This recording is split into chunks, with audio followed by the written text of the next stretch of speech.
In a peaceful neighborhood lived a 12-year-old boy named David, full of energy and passion for soccer.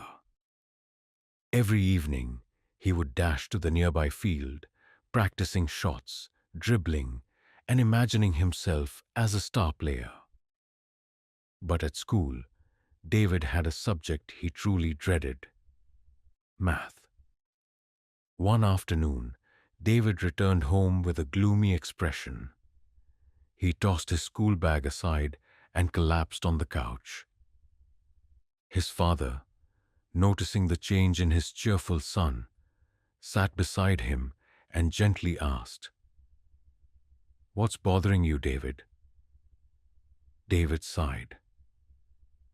"Dad, I got a low grade in math again. No matter how hard I try, I just don't get it. And Matt, he always gets top marks. It's like it's easy for him." His father nodded thoughtfully, then smiled. "I want to teach you something important, David. 3 keys to growth, not just in school, but in life. But you'll need to complete a few small challenges first." David's eyes lit up. "What do I have to do?" "First," his father said, "invite Matt to play soccer with you tomorrow." The next day, David and Matt headed to the field. David scored goals effortlessly, while Matt struggled to even keep up. Yet, after the game, they both laughed and had fun. That evening, David rushed home. "Dad, Matt isn't good at soccer at all." His father chuckled. "That's your first key. Everyone has different strengths.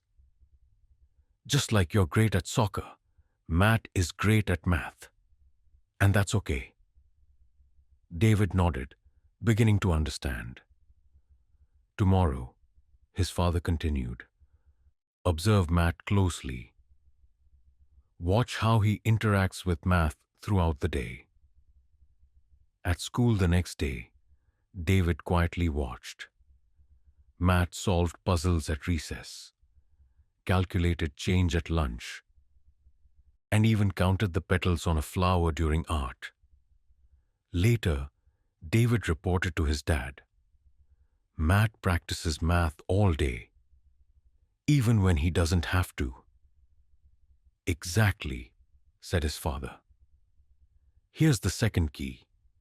Practice what you want to improve. You got good at soccer because you play it daily. Matt does the same with math." David was now inspired.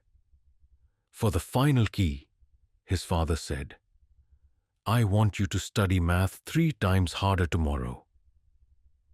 David gave it his all, sitting for hours, focusing harder than ever before. But eventually, his head throbbed, and he fell asleep at his desk. That night, in the garden, David looked down. "I failed, Dad. I couldn't finish." His father smiled gently. "No, David.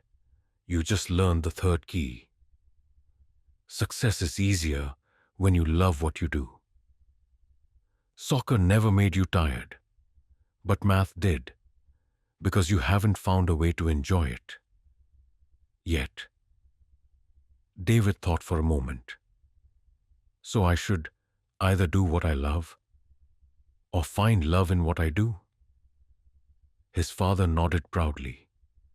From that day, David approached both soccer and school with a new attitude, celebrating his strengths, practicing with purpose, and finding joy even in challenges.